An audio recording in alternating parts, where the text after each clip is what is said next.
아, 또 그 소리? 진짜 꼴도 보기 싫어. 며느리의 입에서 나온 꼴도 보기 싫어라는 그 말을 이 씨는 똑똑히 들었습니다. 뭐, 너 지금 뭐라고 말한 거니? 어머니 꼴도 보기 싫다고요? 시어미한테 그게 무슨 말버릇이야? 아무리 그래도 며느리가 할 말이 있고 못할 말이 있는 거야. 뭐가요? 시어머니 대접을 받고 싶으시면 손주라도 봐주시면서 말하시던가요? 내가 손주 안 봐주고 싶어서 그런 게 아니라 아버지 건강이 안 좋으시니까 어쩔 수 없는 거잖니. 그게 미안해서 너희 차도 사주고 매번 용돈도 주고 내가 이 이상 어떻게 더 해야 하니? 또 핑계 대신다. 그냥 솔직히 말하세요. 손주 보기 싫으신 거잖아요. 싫으면 또 어떻고? 내가 이 나이 먹고 몸도 힘든데 손주 꼭 봐줘야 하는 법이라도 있어? 며느리 입장에서 시어머니는 보기 싫은데 봐야 하는 불편한 존재잖아요. 그런데 또 손주는 안 봐주시고. 순 안 좋은 거밖에 없네요? 솔직히 손주도 안 봐주는 어머님을 제가 왜 보기 싫은데 봐야 하는지 모르겠어요. 그렇게 꼴도 보기 싫었으면 진작에 말하지 그랬니? 그랬으면 결혼할 때 집이고 차고 지원 안 해주고 남처럼 지냈을 텐데 말이다. 지금이라도 안 늦었어. 그 소원 내가 들어주마. 안녕하세요. 이 사연의 주인공은 71세 이영심 씨입니다. 오래된 아파트에서 살고 있는 이 씨는 이른을 바라보는 나이에도 손수장을 보고 밥을 짓고 한겨울이면 남편 무릎에 담요를 덮어주며 하루를 시작합니다. 언뜻 보면 평범하고 조용한 노부부의 일상처럼 보이지만 이 씨의 인생에는 누구도 몰랐던 긴 그림자가 드리워져 있었습니다.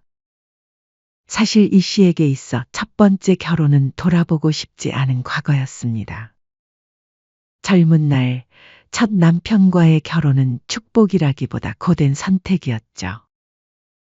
첫 번째 남편은 결혼 초부터 술에 의지했고 자정이 넘은 시간에도 술 냄새를 풍기며 들어와 큰 소리를 내는 일이 잦았습니다. 시간이 지나며 외박이 잦아졌고 이 씨는 아이를 안은 채 어두운 골목을 기웃거리며 그를 기다리는 날이 많아졌습니다. 그것도 모자라 어느 날부턴가 종종 다른 집으로 향하는 그의 발걸음을 조용히 따라가 봤고 밖으로 돌던 발길은 결국 두 집 살림을 하고 있었습니다. 그래도 참았습니다. 속이 문드러져도 이 씨는 이게 다 내 팔자려니 했습니다. 아이를 아버지 없는 자식 만들 순 없지. 그런 생각이 그녀를 붙잡았습니다. 세상 눈초리도 무서웠고 무엇보다 아들을 위해 버티기로 했습니다. 하지만 언젠가 남편이 술에 취해 어린 아들에게 손을 들은 그날 이 씨는 아이를 끌어안고 뒤도 돌아보지 않고 문을 열고 나왔습니다. 그날 밤으로 이혼을 결심했고 결국 이혼 서류에 도장을 찍었습니다. 그날 이후 이 씨의 인생은 전쟁과도 같았습니다. 손에 잡히는 대로 일을 하고 식당 주방, 시장 포장일, 밤에는 건물 청소까지. 힘겨웠지만 자식 하나 제대로 키우겠다는 마음 하나로 그렇게 하루하루를 견디며 아이를 키웠습니다. 그렇게 시간이 흘러 이 씨는 40을 훌쩍 넘겨서 지금의 남편과 재혼했습니다. 남편은 조용하고 사려 깊은 사람이었습니다. 한 번도 이 씨의 지난 삶을 비난하지 않았고 오히려 그녀가 걸어온 길을 대견하게 바라봐 주었습니다. 지금의 남편은 그녀에게 이렇게 말했었습니다. 이제 내가 당신을 책임질게요. 지금까지 참 고생 많았어요. 무엇보다 놀라웠던 건 이 씨가 혼자 키운 아들을 마치 제 자식처럼 대해준 것이었습니다. 피 한 방울 섞이지 않았지만 고등학교 졸업식에도 함께 갔으며 대학 등록금까지 내주었습니다. 이 씨는 그런 남편이 얼마나 고마웠는지 몰랐습니다.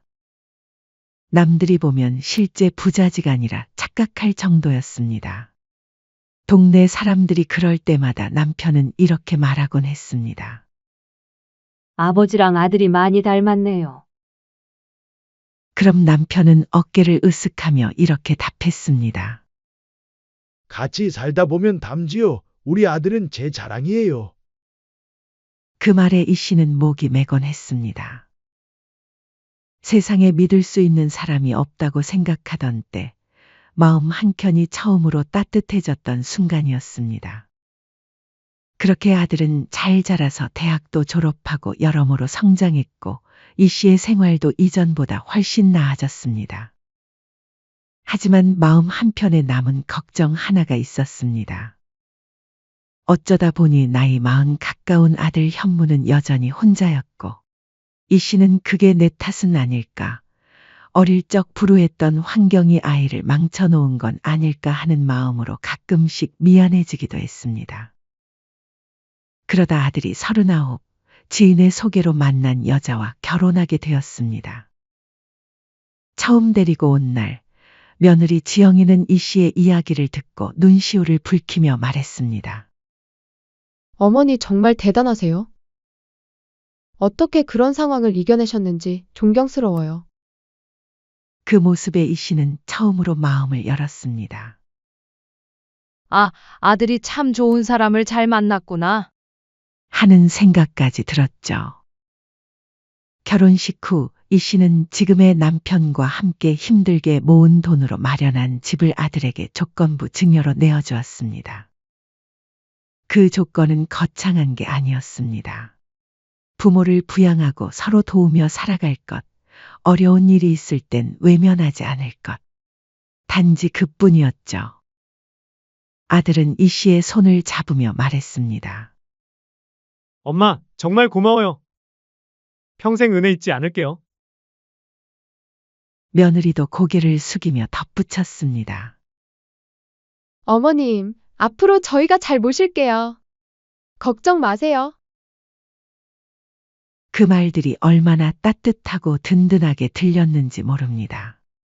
이 씨는 그날 밤 남편에게 말했습니다. 여보, 우리 정말 복 받았어요. 아들도 이렇게 잘 자랐고, 며느리도 착하고. 남편도 흐뭇하게 웃으며 대답했습니다. 그러게 말이야. 이제 우리도 마음 놓고 늙어갈 수 있겠네. 이 씨는 그때만 해도 정말 그럴 줄 알았습니다. 결혼 1년 후 며느리가 임신 소식을 전했을 때 이 씨는 정말 기뻤습니다. 어머님, 좋은 소식이 있어요. 며느리가 수줍게 말하자 이 씨는 벌써 눈치를 챘습니다. 혹시 임신했니? 네, 맞아요. 어머님, 할머니 되시는 거예요. 그날 이 씨는 온종일 들떠 있었습니다. 손주를 볼 수 있다는 기쁨, 가족이 생긴다는 설렘. 이 씨는 남편과 함께 이런저런 준비를 하며 행복한 상상에 빠져 있었습니다.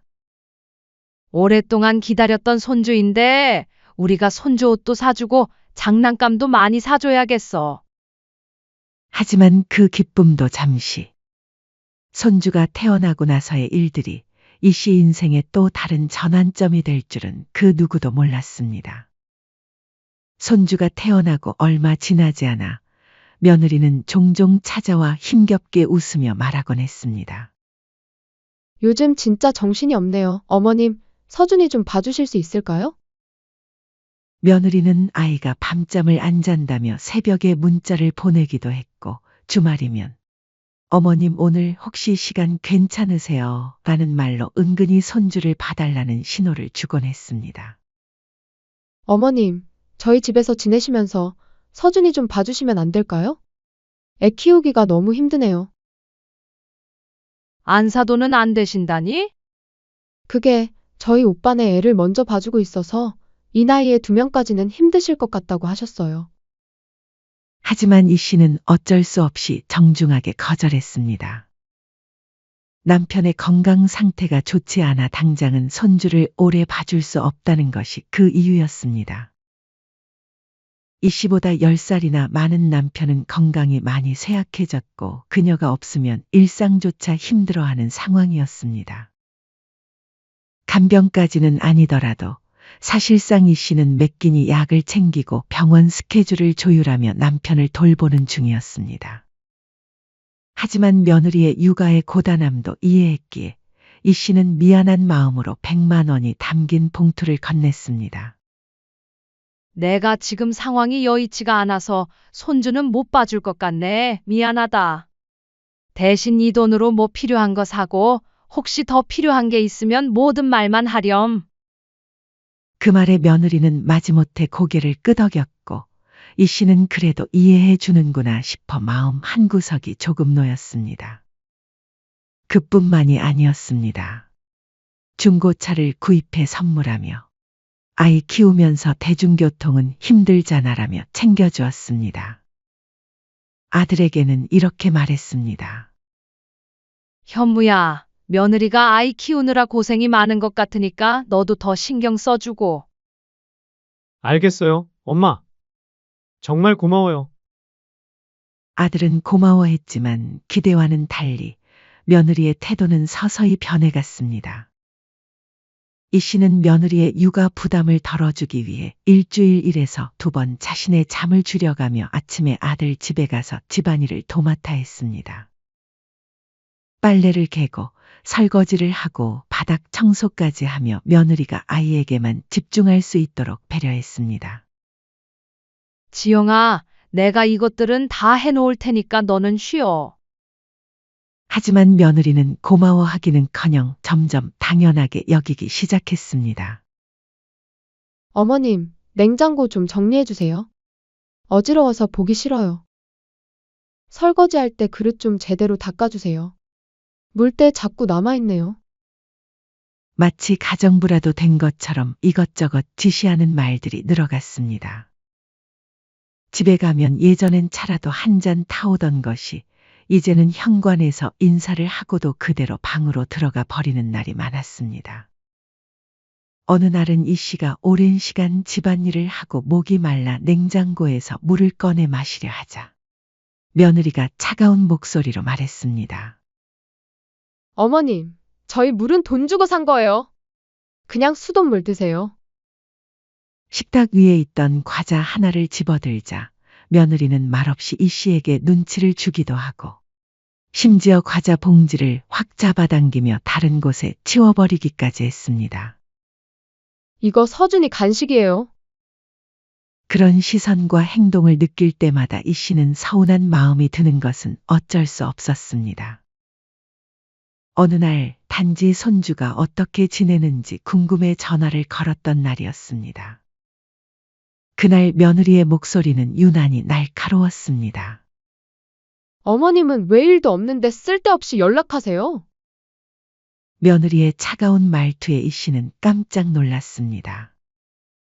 그게 그냥 우리 서준이가 뭐 하고 있나 싶어서. 손주도 안 봐주시면서. 어머님은 우리 서준이가 미우신가 봐요? 다른 할머니들은 친손주라고 하면 매일 업고 다니시던데. 며느리의 말은 거기서 끝나지 않았습니다. 이거저거 챙겨주시는 건 고마운데 솔직히 저 너무 서운해요. 그 말을 듣는 순간 이 씨는 말문이 막혔습니다. 놀라서 아무 말도 하지 못한 채 전화를 끊고 가만히 식탁에 앉아 있었습니다. 더 서러웠던 건 시댁 사정을 뻔히 아는 며느리가 그런 말을 했다는 사실이었습니다. 내가 손주를 미워해서 안 봐주는 줄 아나? 남편 때문에 어쩔 수 없는 상황인데. 이 씨는 가슴이 답답했습니다. 며느리에게 그동안 얼마나 미안한 마음을 가지고 있었는지 그래서 도움이 되려고 했는데 그런 말을 들으니 허탈했습니다. 남편이 이 씨의 표정을 보고 물었습니다. 무슨 일이야? 표정이 안 좋네. 아니에요. 이 씨는 남편에게 걱정을 끼치고 싶지 않아서 대답을 피했지만 마음 한구석은 계속 무거웠습니다. 그러던 어느 날 이 씨의 생일이 찾아왔습니다. 오랜만에 온 가족들이 모였고 조촐하지만 따뜻한 분위기였습니다. 이 씨는 오랜만에 마음이 놓였습니다. 어머님 생신 축하드려요. 우리 서준이도 할머니 생신 축하한다고 해볼까? 아들이 손주를 안고 말하자 서준이가 두 손을 모아 박수를 쳤습니다. 그 모습에 이 씨는 절로 웃음이 나왔습니다. 하지만 그 기분 좋은 분위기도 잠시. 남편이 화장실에 가기 위해 자리를 비운 사이 며느리는 돌연 이렇게 말했습니다. 아버님도 많이 편찮으시고 어머님도 지치실 텐데 요양시설 알아보는 건 어떠세요? 마치 남편이 자리를 비우길 기다렸다는 듯이 꺼낸 말이었습니다. 그 말을 며느리가 아무렇지 않게 꺼낸 순간, 이 씨는 순간적으로 숟가락을 놓을 뻔했습니다. 지금 뭐라고 한 거니? 그리고 며느리가 아들을 노려보자 옆에 앉은 아들이 조심스럽게 덧붙였습니다. 그래, 엄마. 아버지도 나이가 벌써 80이 넘으셨어. 그냥 시설에 보내는 것도 고민해봐야 하지 않을까?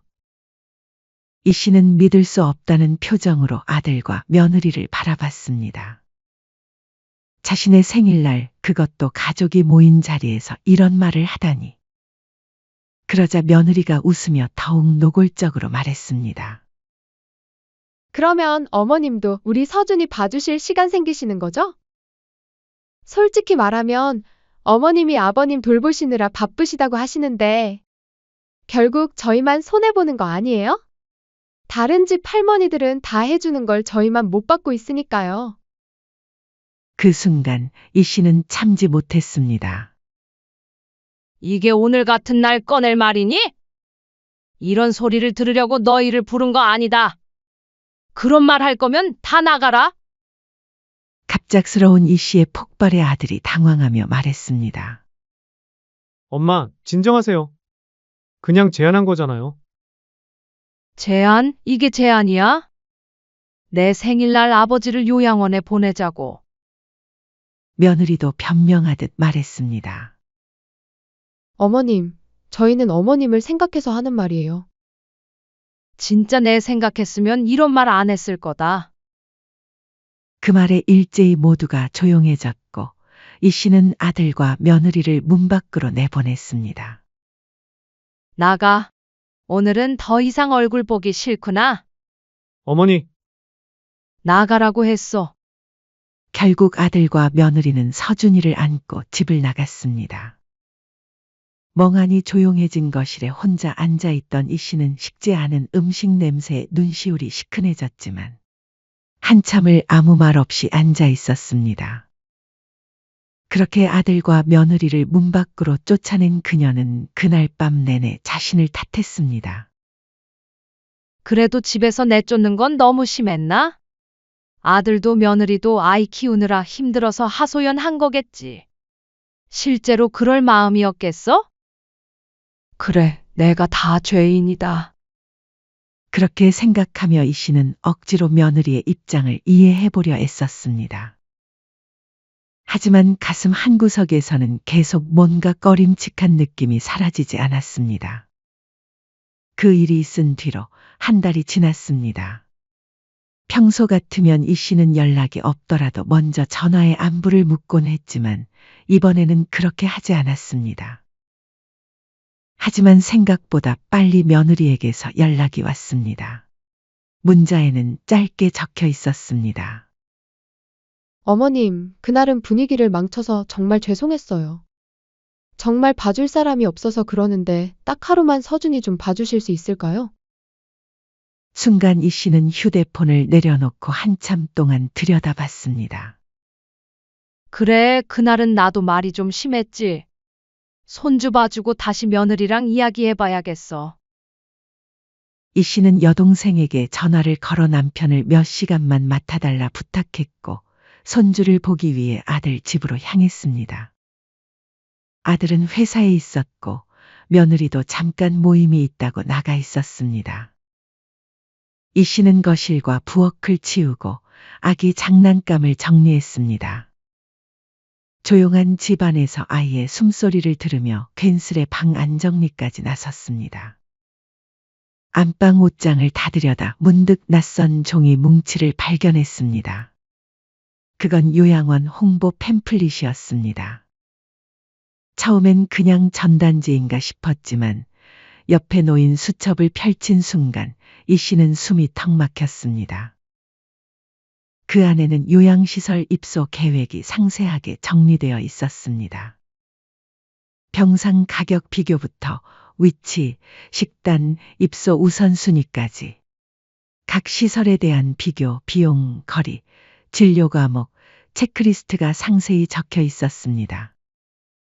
수첩 곳곳에는 집에서 멀리 떨어진 곳, 시아버지 상태 악화 시 빠르게 어머니 설득이라며 밑줄까지 그어져 있었고, 마지막 페이지에는 이 날짜 전까지 진행 완료할 것이라는 메모가 적혀 있었습니다. 이 씨는 가슴 안쪽이 얼어붙는 느낌이었습니다. 대체 이 많은 걸 언제부터 준비한 거지? 그날 말만 꺼낸 게 아니라 며느리는 진심이었구나. 이미 진행 중이었던 거네. 더는 참을 수 없었습니다. 그 자리에서 이 씨는 바로 아들에게 전화를 걸었습니다. 지금 빨리 집으로 와라. 며느리도 같이 할 얘기가 있어. 두 사람은 다소 불편한 얼굴로 도착했습니다. 이 씨는 식탁에 수첩과 팸플릿을 펼쳐 보이며 물었습니다. 설명 좀 해보렴. 말로만 그런 게 아니라 아주 준비까지 다 했더구나. 이거 무슨 뜻이니? 며느리는 당황한 기색을 감추지 못했습니다. 눈동자가 흔들리며 급하게 변명하기 시작했습니다. 어머님, 이건 그냥 친구 대신 요양원 알아봐 준 거예요. 아버님을 요양원에 보내려는 게 아니고요. 하지만 이 씨는 수첩의 구체적인 계획들을 하나하나 짚어가며 말했습니다. 여기 시아버지 상태 악화 시 빠르게 어머니 설득이라고 써져 있잖아. 이 와중에 거짓말까지 하는 거니? 며느리는 더 이상 변명이 통하지 않는다는 걸 깨달았는지 갑자기 태도가 바뀌었습니다. 오히려 당당하게 말했습니다. 어머님도 이제 좀 현실을 받아들이셔야죠. 아버님도 많이 편찮으시고, 사실 어머님도 힘드시잖아요? 이게 나쁜 선택이에요? 이 씨는 분노가 치밀어 올랐습니다. 그걸 왜 내 상의도 없이 네가 결정하니? 그래 놓고 나를 위해서 그러는 척 하지 마라. 지금 손주 봐줄 사람 없어서 시아버지 요양원 보내고 나보고 손주 봐달라고 하려는 거 내가 모를 것 같아? 이 씨는 멍하니 그 말을 듣다가 한마디 던졌습니다. 너는 시어미 사정 뻔히 다 알면서 어떻게 그럴 수가 있니? 그때 며느리는 말없이 고개를 돌리더니 작게 중얼거렸습니다. 아, 또 그 소리? 진짜 꼴도 보기 싫어. 며느리의 입에서 나온 꼴도 보기 싫어라는 그 말을 이 씨는 똑똑히 들었습니다. 그대로 멈췄고 다시금 물었습니다. 뭐, 너 지금 뭐라고 말한 거니? 어머니 꼴도 보기 싫다고요? 지금 시어미한테 무슨 말버릇이야? 아무리 요즘 세상이 바뀌었어도 며느리가 할 말이 있고 못할 말이 있는 거야. 뭐가요? 시어머니 대접을 받고 싶으시면 손주라도 봐주시면서 말하시던가요?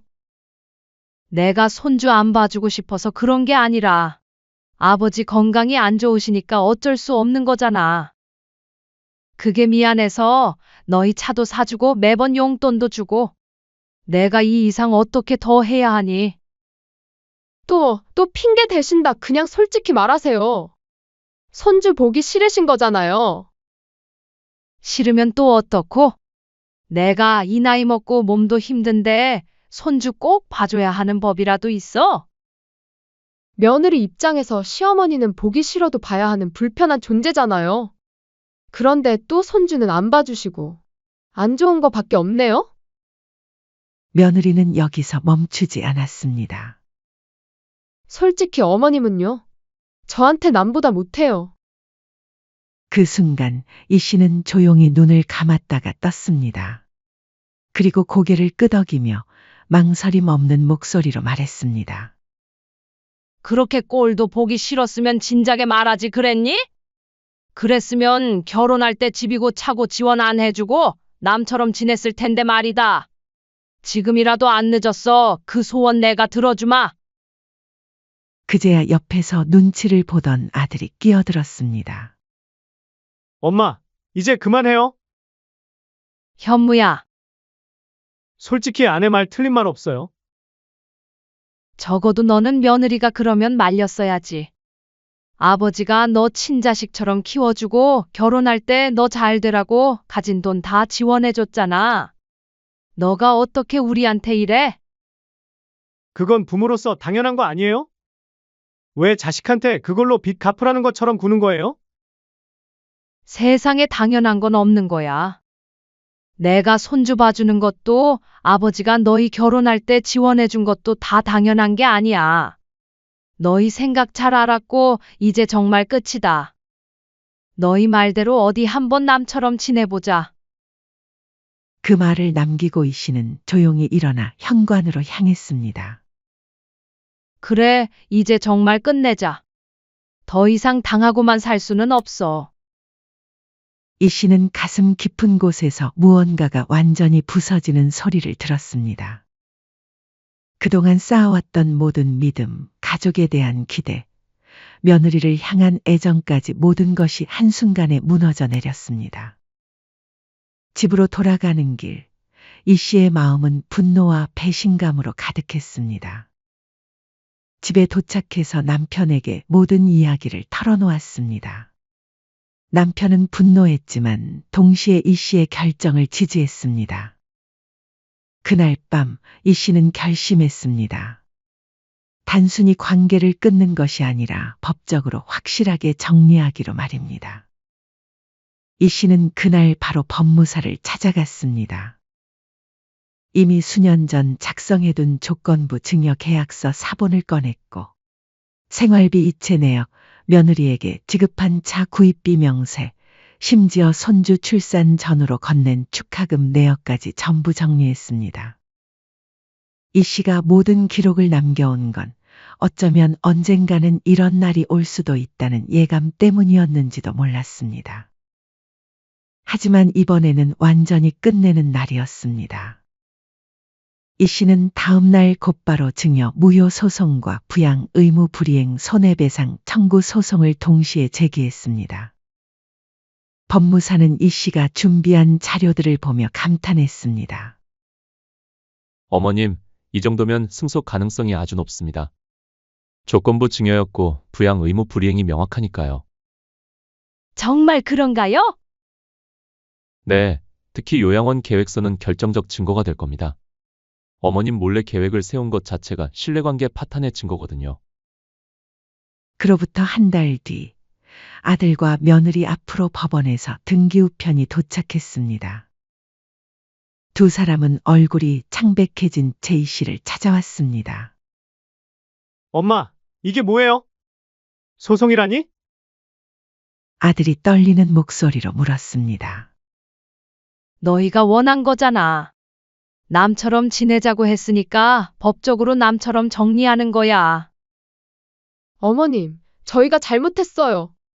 다시 생각해 주세요. 며느리도 이제야 사태의 심각성을 깨달았는지 급하게 말했습니다. 이미 늦었어. 너희 입으로 직접 말했잖아. 꼴도 보기 싫다고? 그만 깔끔하게 정리하자. 재판날 법정은 조용하고 긴장된 분위기였습니다. 아들과 며느리는 변호사와 함께 나타났고 며느리는 검정색 정장에 깔끔하게 머리를 묶은 채 단정한 표정을 유지했습니다.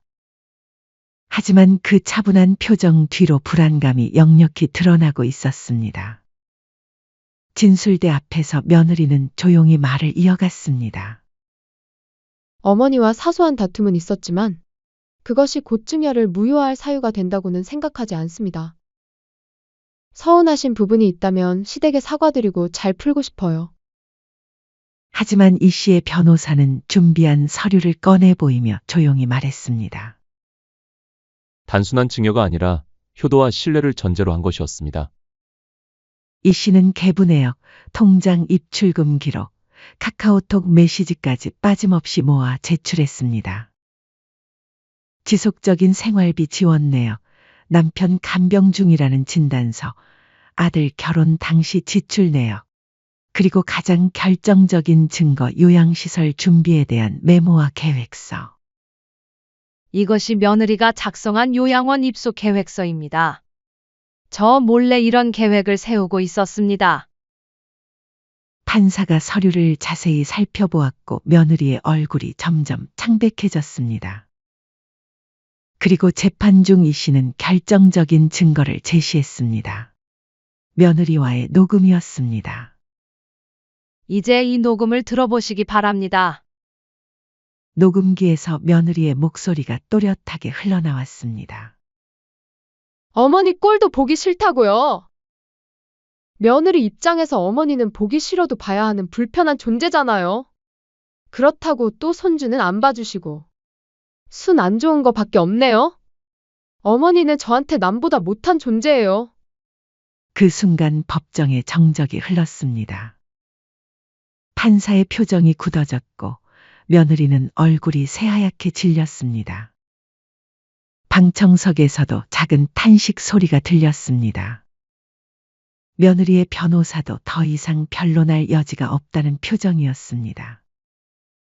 한편 이 씨가 제출한 자료들은 완벽했습니다. 조건부 증여 계약서, 부양 조건, 그리고 그 조건들이 어떻게 위반되었는지 모든 것이 명확히 정리되어 있었습니다. 재판장은 서류를 하나하나 검토했고 잠시 후 조용히 고개를 끄덕이며 판결을 내렸습니다. 조건부 효도를 전제로 한 증여이므로 부양 의무 불이행이 확인되는 바. 증여를 무효화하며 소송 비용은 피고 측 부담으로 합니다. 이 씨의 증여 무효 청구를 인용하며 부양 의무 불이행에 따른 일부 손해배상도 함께 인정했습니다. 그 순간 며느리는 눈을 감고 주저앉았고 아들은 고개를 떨구었습니다.